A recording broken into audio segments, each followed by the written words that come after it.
ॐ पाणिं गणपतिं वन्दे व्यासं व्यासात्मजं तथा श्रीराधिका माधवौ वन्दे सदानुग्रहतत्परौ श्रीमदंससमारम्भां सनकादिकमध्यमाम् अस्मदाचार्यपर्यन्तां वन्दे गुरुपरम्पराम्। आदरणीय भक्त सज्जन वृन्द, जय श्री राधे, जय श्री कृष्ण। आउनुहोस् आजको सत्सङ्गलाई हामी प्रारम्भ गरौँ। पूर्व प्रसङ्गमा हामी भगवानका परम भक्त एवं मित्र सुदामाको प्रसङ्ग श्रवण गर्दै थियौँ। आज सुदामा ब्राह्मण द्वारिका पुगेका छन्। द्वारपाललाई निवेदन गरे। द्वारपाललाई पहिला त लाग्यो कोही भिखारी दिमाग बिग्रेको होला, धक्का दिएर निकालौँ, परन्तु नै, भगवानका मित्रको कोही भरोसा हुँदैन। खबर दिनुमा नै उचित हुन्छ। एक बार 5-5 वर्षका बालकको बाटो छेक्ने हुँदा 3-3 जन्म तक भट्कनु पर्यो। और 3-3 जन्मपछि आसुरी योनिपछि मुक्ति मिलेको छ। और दुबारा फेरि केही भयो भने भन्ने सोचेर ब्राह्मणलाई, सुदामालाई भने, ब्राह्मण देवता हजुर पर्खनुहोस्, हामी भगवानलाई खबर पुर्याउँछौँ। भगवान अन्तःपुरमा आराम गर्नुभएको थियो। भगवान षडैश्वर्यका स्वामी हुनुहुन्छ। द्वारकाको विभूति र वैभव अपार छ।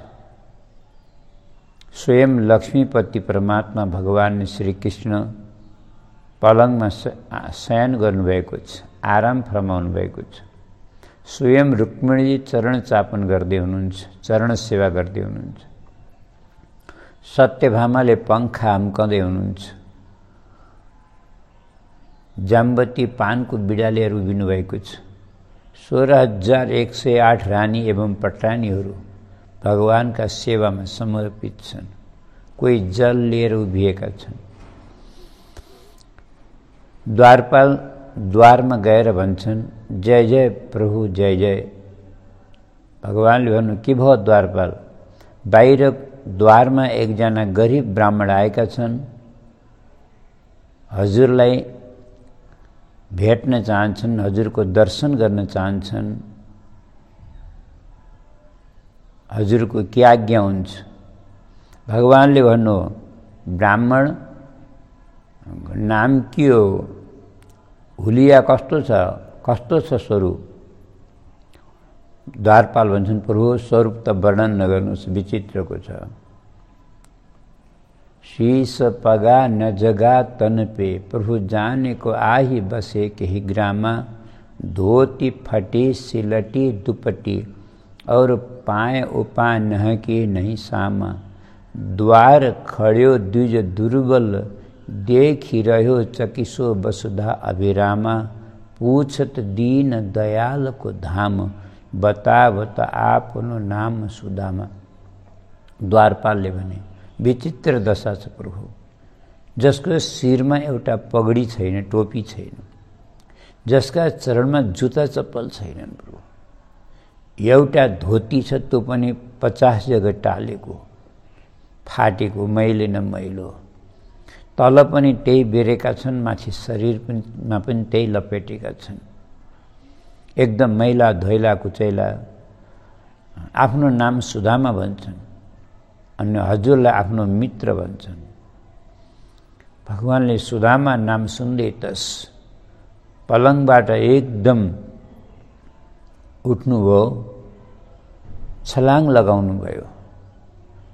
भैँमा खडाउ कता छन् यो पनि हेर्नु भएन। दुपट्टा कता छ खोज्न थाल्नु भएन। अनावरण चरण भगवान दौडेर जानुभयो, सुदामा तिमी कहाँ छौ, सुदामा तिमी कहाँ छौ। 3-3, 4-4 सिडी छलाङ लगाउँदै जानुभएको छ।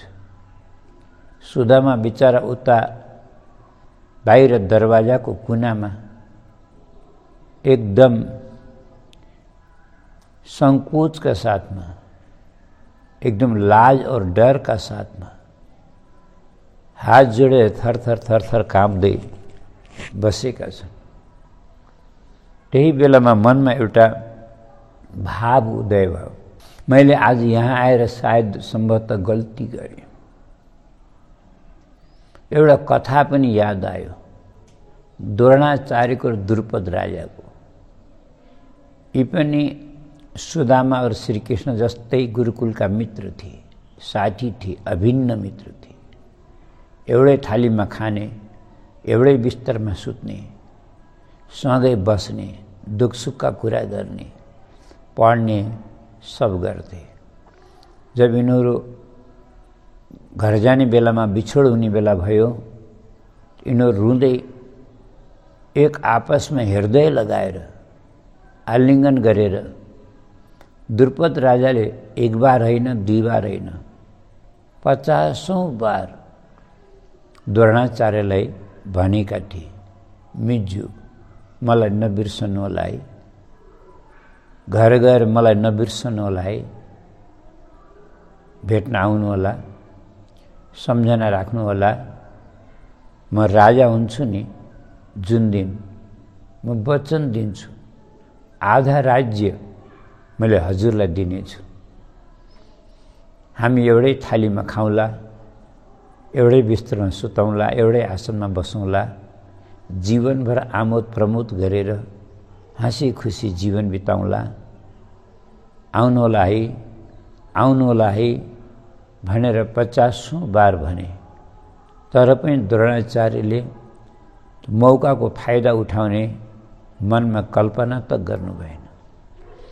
आफ्नो प्रारब्धले, भाग्यले जीवनमा जस्तो सुख दुःख मिलेको छ त्यसैमा सन्तुष्ट रहेर आफ्नो साधनामा लाग्नु, साधना गर्नुहुन्थ्यो।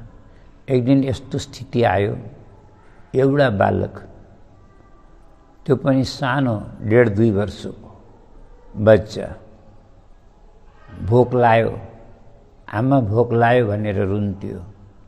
त गौतमी माताले, घरमा गाई थिएन। अच्छा, पहिला जमानमा दुध किन्न पाइँदैन थियो। गाईको दुध बेच्नु एक प्रकारले पाप हो, अपराध हो भन्ने समाजले ठान्दथ्यो। त्यही भएर दुध बेच्ने चलन थिएन, किन्ने चलन थिएन।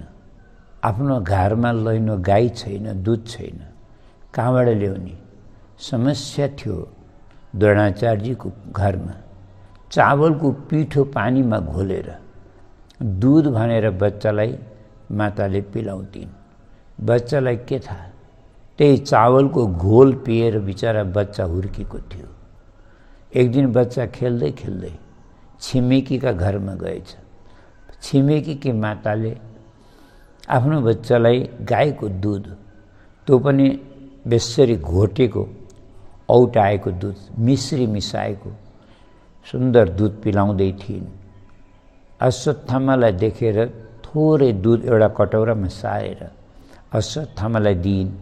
अश्वत्थामाले दुधको स्वाद पाए, चस्का पाए, दुध त यस्तो हुँदो रहेछ। अब त्यहाँ अरू माग्न सकेन, उसको पेट भरिएन, अतृप्त फर्केर रुँदै रुँदै घर आयो। आएर आमा दुध भनेर रुन लायो। आमाले त्यही चावलको पिठो घोलेर एउटा कटेर मलाई हेरिदिन्, लो बाबु दुध खाऊ। बिचारा बच्चाले एक घुट मुखमा लगेको थियो, अब किन खान्थ्यो? उसलाई दुधको स्वाद जो थाहा भइसकेको थियो। उसले त्यो कटोरी फ्याँकिदियो। आमा दुध होइन, हजुरले मलाई धोका दिनुभएको छ, हजुरले मलाई छल्नु भएको छ। दुध त म पल्लो घरमा पिएर आएको थिएँ, दुध त मिठो हुन्छ, यो दुध होइन, मलाई दुध पिलाउनु, आमा मलाई दुध पिलाउनुहोस्। गौतमीका आँखाबाट आँसु आए। म अभागिनी माता, तिमीलाई गाईको दुध कहाँबाट ल्याएर पिलाम? घरमा गाई छैन, दुध किन्न पाइँदैन, कहाँबाट दुध पिलाम? आज जीवनमा पहिलो बार गौतमीले हात जोडेर आफ्ना पति द्रोणाचार्यसँग भनिन्, स्वामी, मैले जीवनमा हजुरलाई कहिल्यै दुःख दिन्न, दुःख दिएकी पनि छैन, दुःख दिने पनि छैन। बालक मेरो मात्रै होइन, बालक हजुरको पनि हो। दुध भनेर रुन्छ। मैले यसलाई आजसम्म चावलको पिठो घोलेर धोका दिएकी थिएँ। आज नजाने यसलाई कहाँबाट दुधको स्वाद थाहा भयो, दुधको चस्का लाग्यो। यो दुध होइन भनेर चावलको घोल फालिदिन्छ, दुध भनेर रुन्छ। स्वामी, म कहाँबाट दुध पिलाम? एउटा दुध दिने गाईको व्यवस्था गर्नु स्वामी। सेवा गर्न म हजुरलाई भन्ने छैन, म आफै सेवा गर्नेछु। परन्तु बालकको आँसु देखेर मेरो मनले मानेन, एउटा गाईको व्यवस्था गर्नुहोस्। द्रोणाचार्यले भन्नुभयो, गौतमी, तिमी किन चित्त दुखाउँछौ? किन यति सानो मन गर्छौ? चिन्ता नगर। तिमीलाई थाहा छैन होला, द्रुपद राजा मेरा मित हुन्, गुरुकुलका मेरा अभिन्न मित्र हुन्। वादा गरेका छन्, वाचा गरेका छन्, आधा राज्य दिउँला भनेर। मलाई आधा राज्य चाहिएको छैन। राज्य लिएर हामी ब्राह्मणले के गर्नु? एउटा लोइनो गाई नै चाहिए हो, बस मलाई त्यहाँ पुग्न मात्रै देऊ। बस तुरुन्त एउटा लैनो गाई लिएर आउँछु, तिमीले चिन्ता गर्न पर्दैन। आज कत्रो विश्वास थियो, भरोसा थियो, गर्व थियो, राजा मेरा मित्र छन् भनेर। उनलाई के थाहा, राजा कसैका मित्र हुँदैनन्। खेर आज आशा र विश्वासका साथमा द्रोणाचार्य द्रुपद राजाका दरबारमा पुग्नुभयो। द्वारपाललाई खबर पठाउनु भयो, म द्रोणाचार्य भेट गर्नुको लागि आएको छु, हामी गुरुकुलका मित्र भनेर आफ्नो परिचय दिएर पठाउनु भयो। द्वारपालले गएर सन्देश पनि दिए। द्रुपद राजा भित्रबाट आए, आउन त आए, परन्तु मित्र बनेर आएनन्। उनी एउटा अभिमानी राजाको रूपमा आए र द्रोणाचार्यलाई यति अपमान गरे, यति तिरस्कृत गरे, यस्ता कटु शब्द अपशब्दको प्रयोग गरे। ब्राह्मण, तिमीलाई लाज लागेन? द्रुपद राजालाई मित्र भन्दै आयौ यहाँ? तिमीहरू जस्ता भिक्षा गर्ने ब्राह्मणको र हामी राष्ट्र चलाउनेवाला शासन गर्नेवाला शासक राजाहरूको कहिले मित्रता हुन सक्छ? एउटा गरिबको र अमिरको कहीँ मित्रता हुन्छ? राजा र रङको कहिले मित्रता हुन्छ? तिम्रो भन्ने दुस्साहस कसरी गर्यौ तिमीले? भयो तिम्रो गुरुकुलका कुरा लिएर आउँछौ। साना साना बच्चा मैदानमा खेल्छन्, चौरमा खेल्न जान्छन्, त्यहाँ कोही राजा बन्छ, कोही रङ्क बन्छ, कोही कैदी बन्छ, कोही पुलिस बन्छ, कोही चोर सिपाही खेल्छन्, चोर बन्छन्, सिपाही बन्छन्। ती खेलका कुरा पनि कहिले सत्य हुन्छन्? त्यो त्यही खेल तकै सीमित हो। गुरुकुलमा हामी के खेले हौँला, के भने हौँला, के गरे हौँला, तिनी कुराहरू तिमीले सत्य मान्यौ? अगर आफ्नो इज्जत चाहन्छौ, आफ्नो सम्मान चाहन्छौ भने एउटा खुरुक्क फर्केर जाऊ, अन्यथा म राजा हुँ, जे पनि गर्न सक्छु। द्रोणाचार्य भन्नुभयो, तिमीले केही गर्न पर्दैन। फनक्क फर्केर जानुभयो, फनक्क फर्केर जानु। अपमानित और तिरस्कृत भएर जानुभयो, दुखी और क्षुब्ध भएर जानुभयो। खेर त्यही कथा आज सुदामालाई याद आयो। मैले पनि आज त्यस्तै गरेँ। आज गुरुकुलको मित्रताको नातो लिएर आएँ। सायद मलाई पनि त्यस्तै धक्का दिएर, अपमान गरेर, तिरस्कृत गरेर निकाल्ने पो हुन् कि? अझ त्यसो गरे त कोही बात थिएन। कहीँ कदाचित फाँसी पो दिने हुन् कि, कहीँ सुली पो चढाउने हुन् कि, धक्का दिने हुन् कि, नजाने मेरो साथ के व्यवहार गर्ने हुन्। म किन आएँ होला? आउन मन त थिएन नि मेरो, त्यही सुशीलाले गर्दा त हो नि। अब के हुने हो। बिचरा यही सोची सोचिकन मन डराएको छ, थरथर काँपेका छन्, हात जोडेर उभिएका छन्। परन्तु संसारका ती अज्ञानी और अभिमानी प्राणी हुन् जो कसैको न इज्जत गर्न जान्दछन् न कसैको सम्मान गर्न जान्दछन्। एकमात्र भगवान श्री कृष्ण हुन् जो न कसैको अपमान गर्न जान्दछन् न कसैको तिरस्कार गर्न जान्दछन्। भगवान त केवल यही भन्नुहुन्छ, सम्बन्ध एक बार तिमीहरूले जोडेर हेर, जिन्दगीभर निभाउने काम मेरो हो। मलाई निभाउन आउँछ परन्तु सम्बन्ध जोड्न आउँदैन, किनकि सम्बन्ध जोड्ने काम भगवानको होइन, सम्बन्ध जोड्ने काम जीवात्माको हो। जीवात्माले जे सम्बन्ध जोड्छ भगवानले त्यो सम्बन्ध निभाउनुहुन्छ। और एकमात्र परमात्मा हुनुहुन्छ जोसँग जे नातो पनि लाग्न सक्छ, सम्बन्ध जे पनि हुन सक्छ।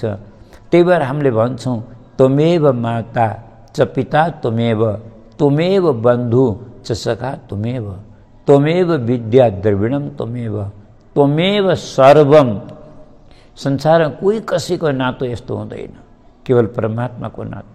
त्यही परमात्मा भन्नुहुन्छ, तिमीले चाहे जे नातो लगाऊ, जे सम्बन्ध जोड, म त्यसलाई राम्रोसँग भली भाँति निभाउने छु। पर हामी अभागी हौँ जो भगवानसँग सम्बन्ध जोड्न चाहँदैन। मान्छे मन्दिरमा पनि जान्छ, त्यो केवल स्वार्थ लिएर जान्छ, परन्तु कसैले परमार्थको भावले परमात्मासँग प्रेम गर्न कोही जाँदैन। जो जान्छन् केवल माग्नको लागि कामना लिएर जान्छन्, परन्तु परमात्मालाई कसैले पनि धन्यवाद दिएर भगवानलाई अनुराग गर्नको लागि कोही पनि जाँदैन। आज भगवान 4-4 सिडी छलाङ लगाउँदै आउनुभएको छ। सुदामा तिमी कहाँ छौ, सुदामा तिमी कहाँ छौ। सुदामा देखेर दङ्ग परे, अनावरण चरण दौडेर आउनुभएको छ। भगवानले भुजा पसारेर अँगालो मार्नुभयो, हृदय लगाउनुभयो। घन्टौँ तक एक आपसमा लीन भए। भगवानलाई जब याद आयो, मेरा बलिष्ठ भुजामा बिचरा सुदामाको कमजोर शरीर पीडित भयो होला। भगवान तुरन्त अलग हुनुभयो। सुदामाले पनि यही सोचे, म कस्तो मूर्ख, मेरो शरीरमा हाडै हाड निस्केका छन्, मासु र रगत देखिँदा पनि देखिँदैन, मेरा यिनी हाडले भगवानको कोमल शरीर कसरी बिजे होला भनेर सम्झँदै तस सुदामा पनि अलग भए। भगवानले सुदामाको हात समातेर भित्र लिएर जानुभयो और आफ्नो बस्ने सिंहासनमा बसाउनु भयो। बसाउनु भयो। रानीहरू अचम्म परेर हेरेका छन्। यस्ता फटिचर पागल जस्ता गरिब ब्राह्मणको आज यत्रो सम्मान। भगवानले भन्नुहुन्छ, आँखा फाडी फाडी के हेरेका छौ, यस्तो ब्राह्मण तिमीले देखेका पनि छैन होला, आओ छिटो प्रणाम गरो। यस्ता अकिञ्चन ब्राह्मणले दिएको आशीर्वाद कहिल्यै खेर जाँदैन, व्यर्थ हुँदैन। ब्राह्मणको आशीर्वाद अमोघ हुन्छ, भाग्यशालीले मात्रै लाभ लिन्छ। आओ सबैले प्रणाम गर। सबै रानीहरूले आएर प्रणाम गरे।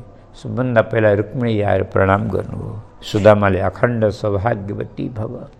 सत्यभामाले आएर प्रणाम गर्नुभयो, अखण्ड सौभाग्यवती भव। जाम्बुवतीले आएर प्रणाम गर्नुभयो, अखण्ड सौभाग्यवती भव। कालिन्दीले आएर प्रणाम गर्नुभयो, अखण्ड सौभाग्यवती भव। सत्या, भद्रा, लक्ष्मणा, अब त सबै रानीहरू लयनसित आए। 400-500 रानीहरूले प्रणाम गरे। बिचरा सुदामाको हात अखण्ड सौभाग्यवती भव भन्दा भन्दै सबै दुख्न थाल्यो। कल्पना गर्नु त 400-500 बार यस्तो हात गरेर हेर्नु त हातमा कति दम छ थाहा हुन्छ।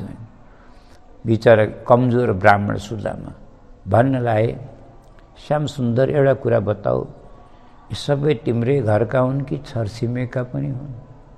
भगवानले भन्नु, सुदामा, मेरो घरमा छरछिमेका केला आउँदा आउँदा मेरै घरका होलान् के अरे, तिम्रै घरका यतिका? भगवानले भन्नु, अहिले 1000 पनि आएको छैन, अहिले जिरो टोकन थाले। अचम्म मान्नु लाए। यतिका भन्छन्। 16,000 आयो भने त यिनको सातो जान्छ होला। भगवानले पनि बुझ्नुभयो, बिचराको हात पाइटिए जस्तो छ, दुखे जस्तो छ। सब रानीहरूलाई भन्नुभयो, एक एक गरेर नआओ, सब एकै साथ आएर प्रणाम गरौँ। सब रानीहरूले एकै साथमा आएर प्रणाम गरे। अखण्ड सौभाग्यवती भव। भगवानले भन्नु रुक्मिणी आज ब्राह्मणका पाद प्रक्षालन गर्ने मौका मिलेको छ, जाऊ एउटा ठुलो परात और कलश जलको झारी लिएर आऊ। रुक्मिणीजी जलको कलश लिन जानुभयो और रानीहरूले सोचे रुक्मिणीका जलले मात्रै चरण प्रक्षालन गर्ने, हाम्रो जलले नगर्ने। सब रानीहरू कलश जलको कलश लिएर आउँछन्।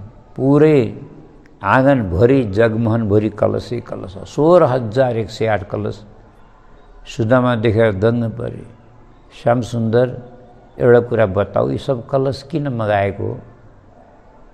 किन मगाएको? ल तपाईँको स्नान गर्नको लागि, अभिषेक गराउनको लागि। सुदामाले मनै मन सोचे अभिषेक त होला, त फर्केर सुदामापुरी जानु पर्दैन क्या हो? यतेतेर हरिओम तत्सत हुने जस्तो छ। कल्पना गर्नु 16,000 कलशले अगर मेरो स्नान भयो भने म के बाँचुला र? त्यसै पनि कमजोर शरीर छ। भगवानले आशय बुझ्नुभयो।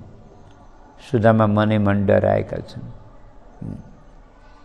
सबै कलशबाट थोरै थोरै जल सारेर एउटा कलशमा भर्नुभयो। रुक्मिणीलाई भन्नु, रुक्मिणी तिमीले जल हालिदेऊ, मैले चरण प्रक्षालन गर्छु। भगवानले सुदामाका चरण परातमा राख्नुभयो। परात लगेर परातमा चरण राखेर चरण प्रक्षालन धुन लाग्नुभयो। कुर्कुच्चामा हेर्दा त कुर्कुच्चा फुटेको देखेर भगवानका आँखाबाट आँसु आए। यति फुटेका छन् ती कुर्कुच्चा, यति मोटा मोटा माटाका डल्ला, ढुङ्गा, काँडा, दाउरा घुसेका छन् भित्र। रगतको धारो लागेको छ। त्यस्तो हालत देखेर भगवानले त त्यो कलशको जल पनि छुन परेन। पानी परातको हात छुयो नहीं, नैनन के जलसों पग धोए। यति आँसु आए भगवानका, यति आँसु आए कि आँसुले चरण प्रक्षालन गर्नुभयो। सुदामा तिम्रो यस्तो हालत हुँदा पनि तिमीलाई मेरो याद आएन है? तिमीलाई यति दुःख पाएर बस्नु कसले भनेको थियो? आज भगवानले सुदामाको यस्तो भव्य स्वागत गर्नुभयो। सन्चो बिसन्चो भोजन पानी सबै कुरा भयो, दुःख सुखका कुरा भए। भगवानले भन्नु, मित्र याद आउँछ कहिलेकाहीँ हामी गुरुकुलमा कसरी बस्थ्यौँ, कसरी पढ्थ्यौँ, गुरुको सेवा गर्थ्यौँ हे?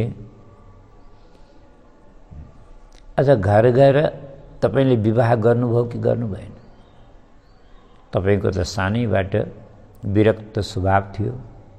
संसारमा घर गृहस्थीमा मोह मायै थिएन, आसक्ति नै थिएन। हजुरले त बिहा पनि गर्नु भएन होला है? सुदामाले भन्छन्, श्याम सुन्दर रहन देऊ न, तिनी कुरा केटाकेटीको अवस्थाको कुरा हो। के को बिहा नगर्ने हो? 2-3टा बच्चा पनि छन् नि, बालक पनि भइसके। बिहा गर्नुभयो, बिहा गरेर बालक पनि भए। अनि बिहा गर्दाखेरि मेरो याद आएन, एउटा मित्र पनि छ भनेर सम्झनु भएन। एउटा कार्ड मेरो लागि पनि त निम्तो पठाएको भए म पनि त आउँदाम नि है? सुदामाले भने, श्याम सुन्दर गल्ती भयो, मैले बोलाउन सकिनँ। ठिकै छ, मैले त गल्ती गरेँ, हजुरलाई बोलाउन सकिनँ। हजुरले बोलाएन भनेर आरोप लगाउनु, किनकि संसारले एक अर्कालाई आरोपी लगाउन त जानिएको छ। सम्झन कसले सक्छ र? गरिबले बिहा कसरी गरे होला भनेर त एक बार पनि सोचेनन्। बिहामा बोलाएन भनेर आरोप लगाउँछन्। ठिक छ, गल्ती भएछ मबाट, बोलाउन सकिनँ। परन्तु आफूले पनि त 16,108 बिहा गरेछन् नि। एउटा बिहामा पनि मलाई बोलायो? भगवानले भने, मेरो पनि गल्ती भएछ, मैले पनि बोलाएँ। अझ खेर छोडौँ यिनी कुरा। भाउजू कस्ती छन्? सुदामालाई पर्व आपद केलाई अब कस्ती छन् भनौँ, अब प्रशंसा गरौँ राम्री छन् भनौँ भने स्त्री लम्पट रहेछ भन्लान्, अब नराम्री छ भनौँ भने अब बिचारा त्यस्तै सुशीलालाई नराम्री कसरी भनौँ? बडा सङ्कोच भन्ने। श्याम सुन्दर तिमीले आफै विचार गर न कस्ती होली। म जस्तो गरिबलाई पनि निभाउने वाली, सम्मान दिने वाली, आदर गर्ने वाली। अब कस्ती होली आफै सोच, तिमीले आफै अनुमान लगाऊ। अब एउटा कुरा अरू भनौँ, जस्तो नाम छ नि त्यो सुशीलाको गुण पनि त्यस्तै छ। मैले आफ्नी पत्नीको कति प्रशंसा गरौँ।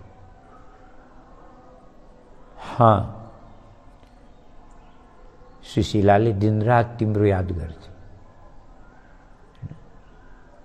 जति सम्मान मेरो गर्छे त्योभन्दा कैयौँ गुना ज्यादा दिनरात तिम्रो सम्झना गर्छ। और आज साँच्चै भनौँ भने म यहाँ आफ्नो इच्छाले आएको पनि होइन, त्यही सुशीलाका आग्रहले आएको। भगवानले भन्नु मलाई बल्ल थाहा भयो। यतिका बेरमा यही त सोचिरहेको थिएँ, मेरा मित्रलाई मेरो याद कसरी आयो? मेरा मित्रलाई के को याद आउँथ्यो र? भाउजूले पठाएर पो रहेछ। भाउजूले पठाएको भए त खाली हात पक्कै पनि पठाउनु भएको छैन। मेरी भाउजूले मलाई के पठाउनु भयो? सुदामा बिचारा लाजले झन् बुतुक्कै भयो। पठाउनु त पठाइछ, परन्तु द्वारिकाको त्यो वैभव, त्यो ऐश्वर्य, त्यहाँको त्यो सम्पदा देखेर बिचारा सुदामाले त्यो कनिकाको पोको काखीबाट बाहिर निकाल्नै सक्दैन, निकाल्नै सकेन। त्यो मैले न मैलो त्यो फाटेको एउटा टालामा रुमालमा त्यो भुससितको कनिका पोको पारेर त्यो पनि कोखिलामा दबाएर ल्याए। कोखिलामा दबाउँदा दबाउँदै पसिनाले हलुवा जस्तो भएको छ। त्यो निकालेर ती रानीहरूको अगाडि कसरी देखाउने? त्यही भएर भन्छन् श्याम सुन्दर पहिलो बार आएको, बाटो पनि नदेखेको, अब कति दिन लाग्ने हो? सुशीलाले त भन्दै थिए बनाइदिन्छु केही भनेर। मैले भने रहन देऊ, कति दिन लाग्ने हो, महिनौ पो लाग्ने हो कि बाटैमा खराब हुन्छ, अनि के फाइदा भयो? रहन देऊ भने। त्यही भएर म त्यसै आएँ। भगवानलाई थाहा त छ नि, भगवान त अन्तर्यामी हुनुहुन्छ, कोखिला चाप्या हन्, अब त्यसै आए भन्छन्।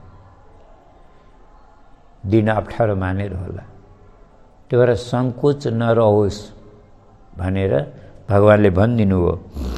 मलाई मिठो कुरा चाहिँदैन कि आफ्ना भक्तले दिएको त जस्तो रुखुसुखो भए पनि म त प्रेमले खान्छु। अभिमानले दिएको 56 भोग पनि नजर उठाएर पनि हेर्दिन।